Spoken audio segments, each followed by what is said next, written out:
Hello and welcome to TechvangArt Dialogues, the online podcast that explores the exciting world of creativity and innovation. We are thrilled to have you join us as we dive into the world of dreamers, creators, artists, musicians, theater and filmmakers, choreographers, innovators, scientists and technologists.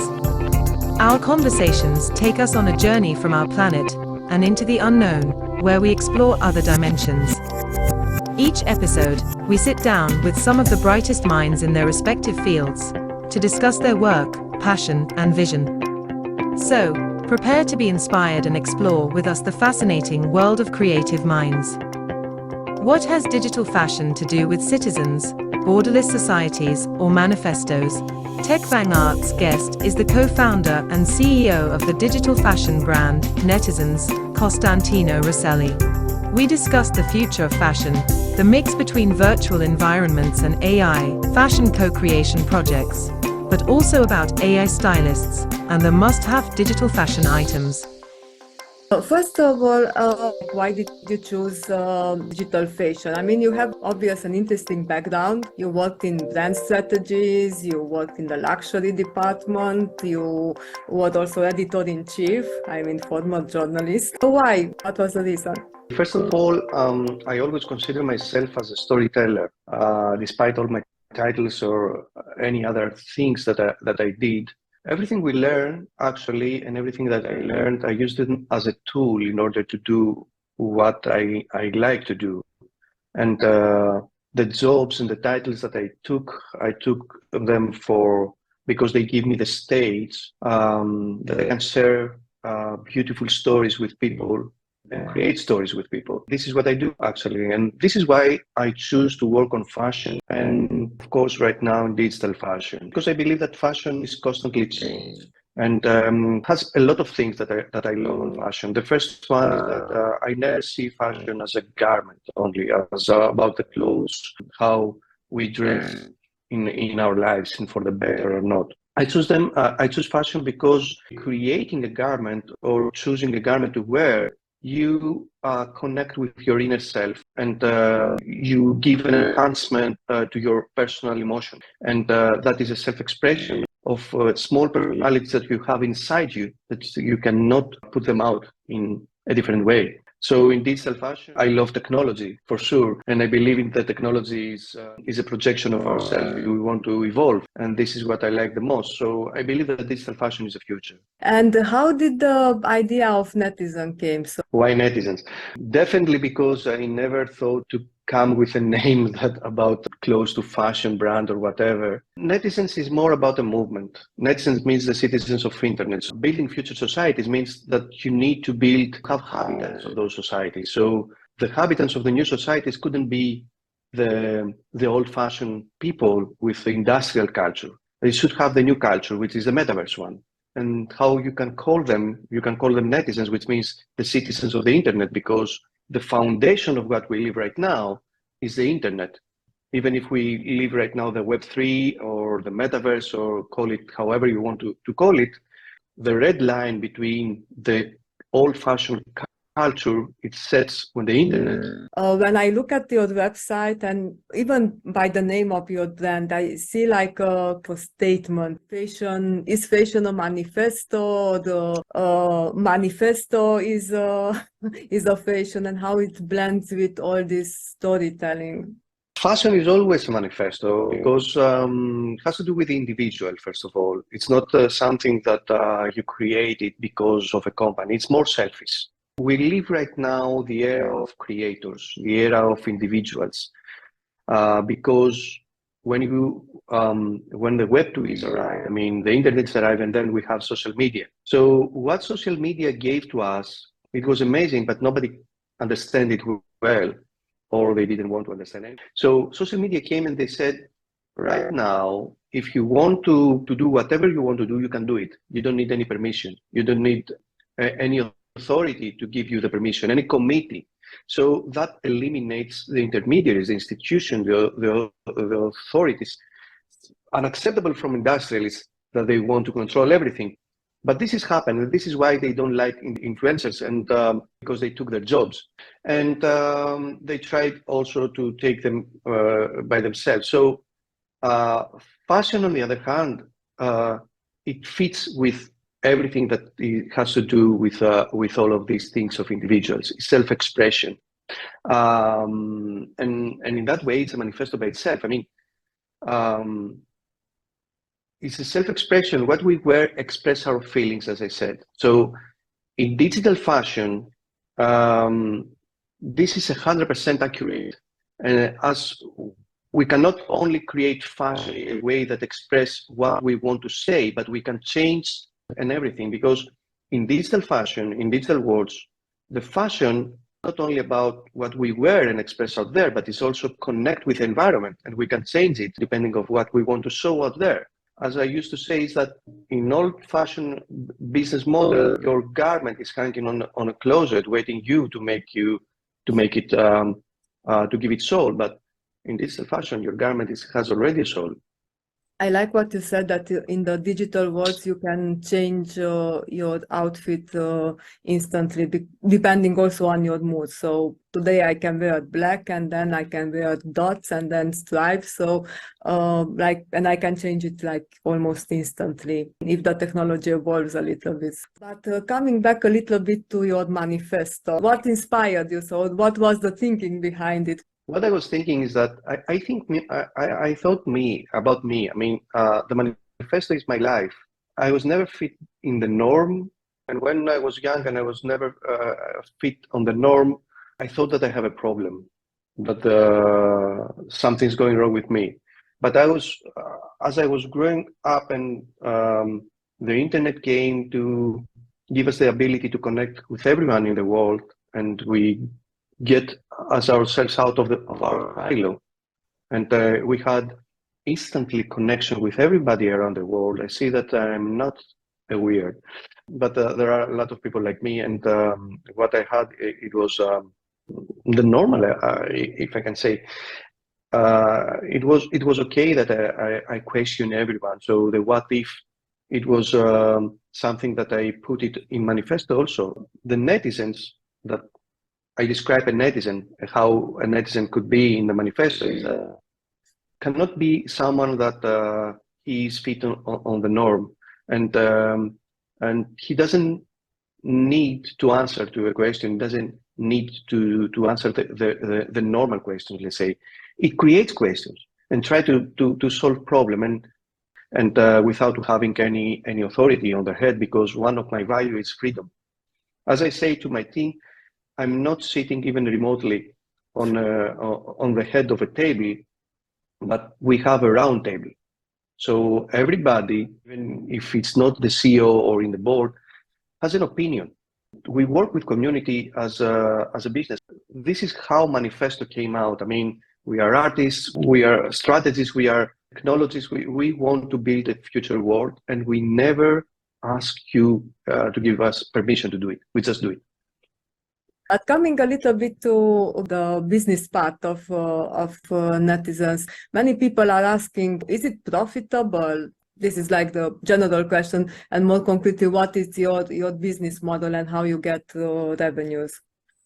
One question: what the guy that creates the first fax did it to? Who sent the fax? Or if the first driver of a car had a license or knew how to drive. So we are in the same position right now.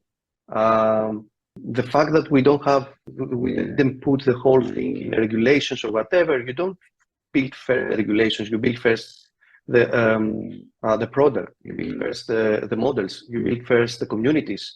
Only. Right now I have a community of 3,500 designers, influencers and developers, and we work together to build things. So if you ask me if it's profitable, do I care about that? I would like to create something that is really amazing, and I know that the world will be there in 10 years from now. Everybody will have an avatar at least. I have 15 right now, and life is not so serious. It's about beauty and fun. So digital world is about beauty and fun. So everybody will go there. as we get rid of or the problems that the industrial culture gave it to us, then we realize that we have to take back ourselves. And digital world, it gives us the freedom to do that. So I have revenues right now because we sell digital fashion in Zepeto, in Fortnite and Roblox, but this is just a small thing of what netizens want to do. The business model that we create is completely different of what you know about business, about entities right now, corporates. We work in projects, and every project is like a small company. We tokenize every project, and we don't hire people.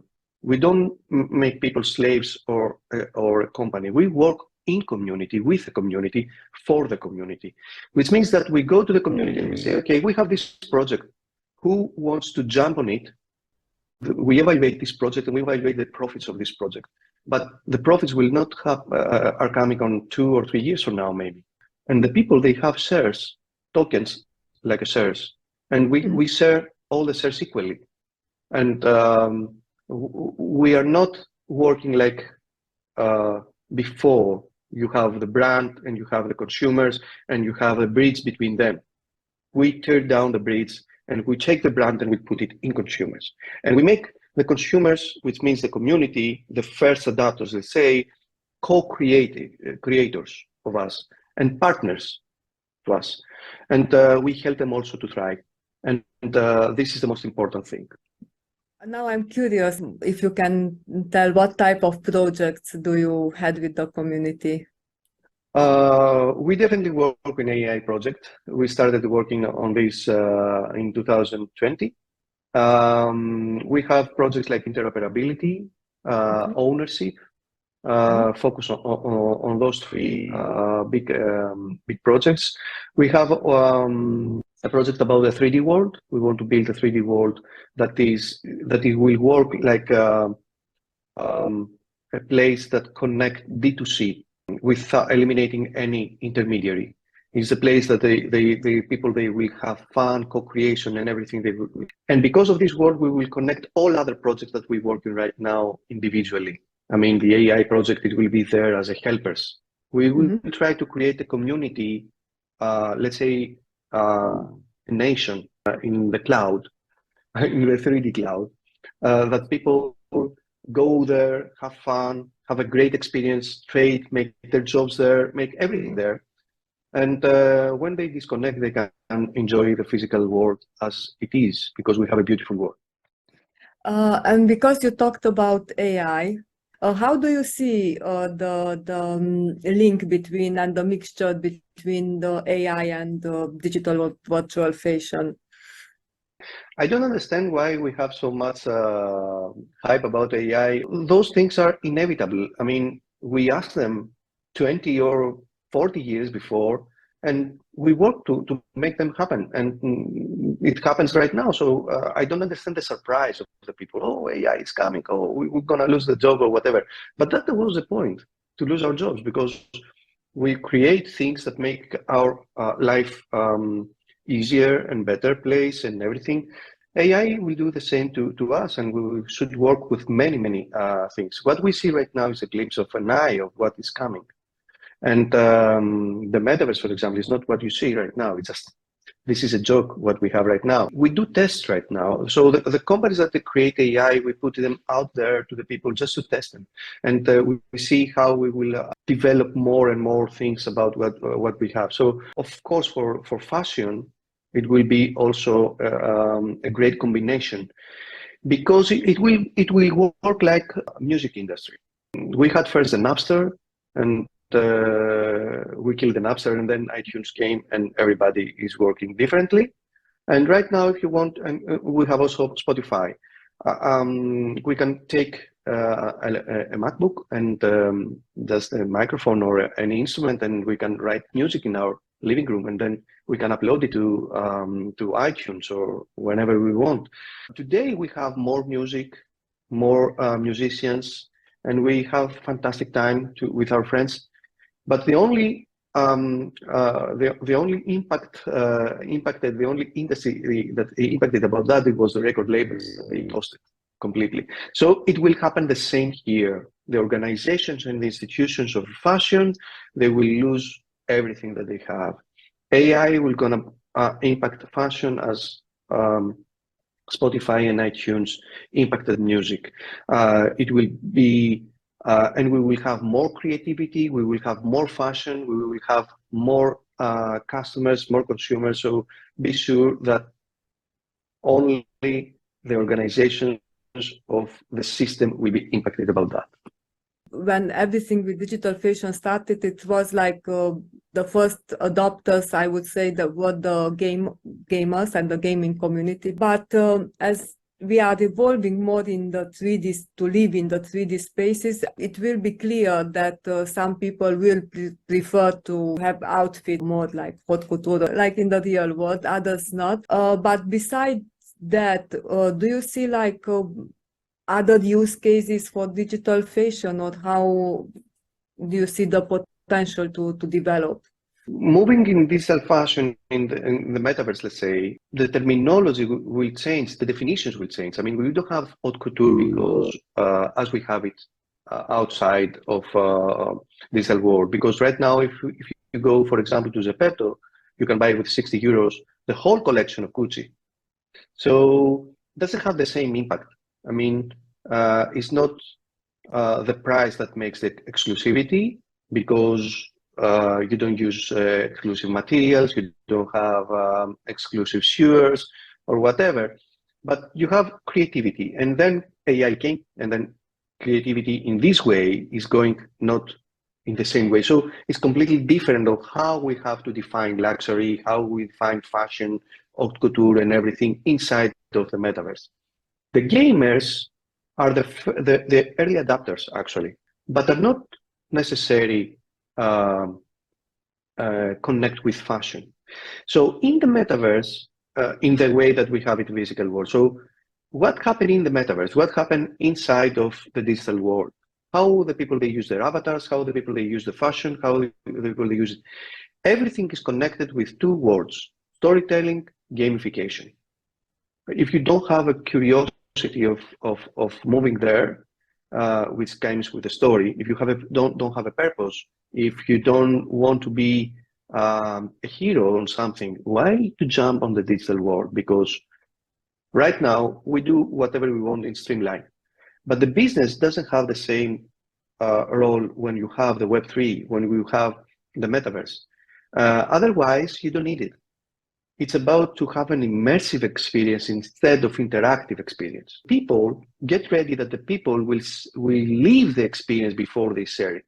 Right now, you go to vacation, you make some pictures, and you upload it and broadcast your pictures to your people. Before that, you took the pictures, you send the pictures to the store, the store gives you the pictures after 1 week, and then you invited your people in your living room with a dinner, with everything, and then to show them the album. Then you have the Instagram broadcasting, but right now you have immersiveness. What that means? That means that choose your role and you live it inside of the metaverse. You should be someone, and if you don't play the actor, you can have the ability to choose the flow of a story. You choose the plot because you say, for example, okay, I like this hero to do that for me. I believe that they should do this. And then the people that they create the stories, they allow you to do that. This is something that we already work on it. This is why I'm saying to you, normal people, common people, daily people, they're gonna be an actors on the same avatar, on the same hero. But today is gonna be you behind that, or tomorrow I'm gonna be that. So it's gonna be everywhere, not only on fashion or in gaming or whatever. It's gonna be everywhere. That is a strong statement. Actually, I wanted to ask at a certain point, like, how do you see the future of digital fashion? But I think that you answered it brilliantly now, that it's gonna be everywhere. Okay, and for the ending, we have some, short questions, some crazy questions. Coming back to the your manifesto, who is the weirdo and who is the Ronin?